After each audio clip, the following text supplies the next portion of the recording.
Welcome back everyone. I hope you're having a lovely day from wherever you're watching this video from. So thank you so much for joining me and a very warm welcome. So Prince Harry, the Duke of Sussex, is planning a visit to the UK next month for the 1 year to Invictus Games events. And as you know by now, as most of you know by now, Prince Harry really wanted or really wants to bring Meghan, Archie and Lilibet to the UK with him.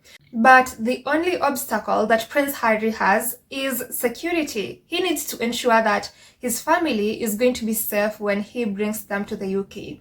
Yet the royal family, which is obviously blocking RAVEC from giving him security, is hell-bent to maintain their stubbornness and not ensure that, and ensure that Prince Harry doesn't get the security that he needs. And honestly, the kind of things that we are getting to see right now are very disturbing.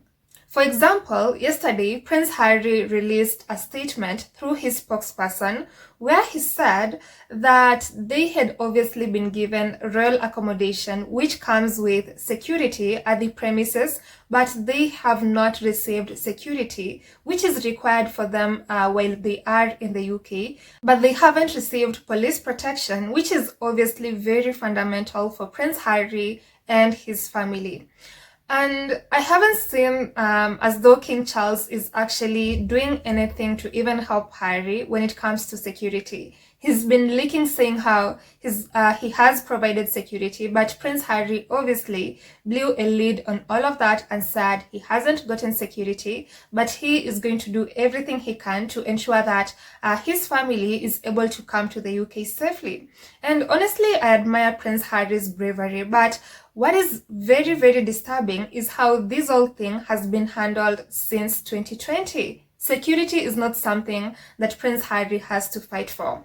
Also, something else that Prince Harry revealed is that he had been promised a risk assessment since last November, yet to this day, nothing has been done. Well, now, according to GB News, they are revealing saying that this risk assessment that was supposed to be done by RAVEC was paused. Imagine, all of this was paused and no clear explanation was actually given as to why it was paused.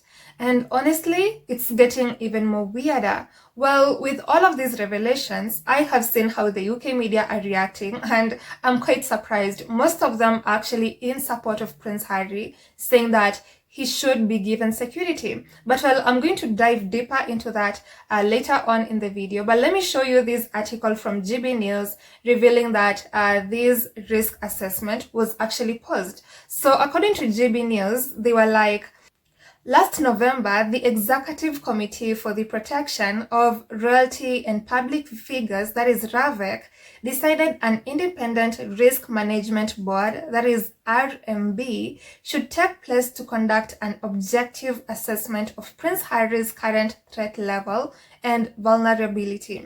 And then they also say that the RMB would then make recommendations to RAVEC about appropriate and bespoke package of protective security needed to protect Prince Harry and his family. Despite the Duke's office being told the RMB was happening in March, it is understood they only found out on Friday that all assessments had been paused without an explanation, and RAVEC had therefore not updated their stance on Harry's security situation. How awful is this?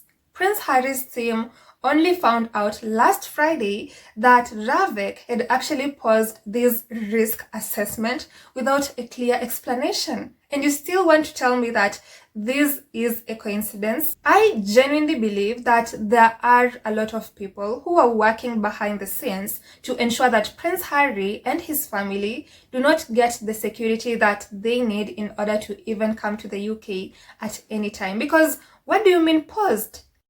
RAVEC is a whole committee, yet they just paused this without a clear explanation, and Prince Harry's team found out last Friday about all of these things. I'm sure these people are planning something really sinister, and again, as I have said, I believe members of the royal family are 100% behind this entire thing. Prince Harry said that he just wanted his father to step aside so that RAVEC can do its job. That is what Prince Harry said in the BBC interview. So if Prince Harry believes his father is behind this entire thing, then I also believe what Prince Harry says. And I believe Prince William is also behind this entire, is also part of this, because he has also been fuming a lot concerning Prince Harry and his family coming to the UK, or just anything to do with Prince Harry, really. So these people are just pure evil. And even reading all of these things, it now makes me believe that Princess Diana honestly didn't refuse police protection. I believe the royal family just didn't want to give her the protection that she needed, the same way they are doing it to Prince Harry right now. But I'm glad Prince Harry is actually being vocal about this entire thing. And while going to the point of the UK media being so furious about this entire thing, I've seen a couple of them writing pieces about how they think Prince Harry should be given security. The other day, it was Chris Ship who mentioned in his X page saying that Prince Harry should be given the security that he needs because someone like Taylor Swift was given security, yet Prince Harry, who is the son of the king and the 5th in line to the throne, and his children too, who are 6th and 7th in line to the throne, should also be given security. And I just found that to be quite interesting. And then right now, we are also seeing some other royal experts saying that Harry deserves security. And honestly, this time, it's coming from someone that I didn't expect at all. See, for Chris Ship, I'd actually say that he has been at least a little bit fair in his reporting when it comes to Prince Harry and Meghan. But this time round, it's coming from someone that has honestly never even spoken a positive thing about the Duke and Duchess of Sussex. And this is Matt Wilkinson. So Matt wrote on The Sun an article which is titled, Royal Row, Prince Harry deserves security, just like terror target Salman Rushdie when he visits UK with Meghan, Archie and Lilibet. Well, this coming from Matt Wilkinson, is quite interesting, because Matt has been one of those people who never says positive things about the Duke and Duchess of Sussex and is always criticizing them. So if it has gotten to people like Matt Wilkinson actually saying that Prince Harry deserves security, then honestly, what more does the palace actually need to hear, or RAVEC need to hear, in order for them to give Prince Harry security? Well, it's not like I am saying the UK media has changed its mind. I believe them now fighting for Prince Harry to get security is just for their own selfish interest.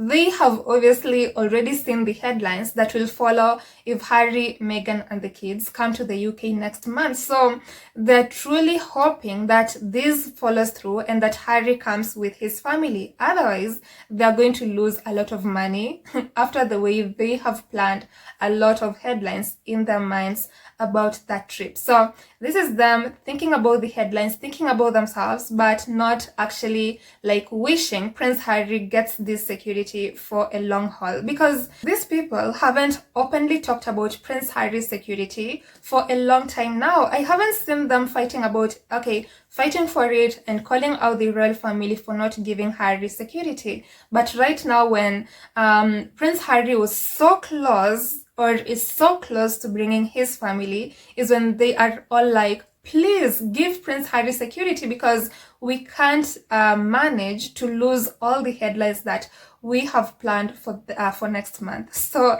this is obviously from the UK media just thinking about, thinking about themselves, thinking about the headlines that they will write if Harry and his family come to the UK next month. But all in all, Prince Harry deserves security. He shouldn't even have to fight for these. These shouldn't even be up to question. Anyway, that is it from me, but I'd love to know what you think about this story. Then I'll see you on the next episode, and I hope you have a lovely day ahead. Goodbye.